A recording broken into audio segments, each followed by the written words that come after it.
Really production. You are South African woman, true African proud woman. Let me hear one more time. Put your hands up.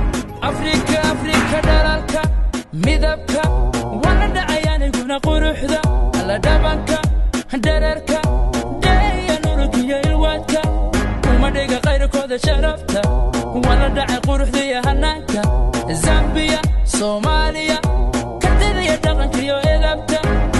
Diga digooda sharafta waanu bogay hablahana Afrika dhabanka dhararka dheehiya nurukiya ilwaadka Musa Really Production. So blessed, I drink water straight from the Zambezi.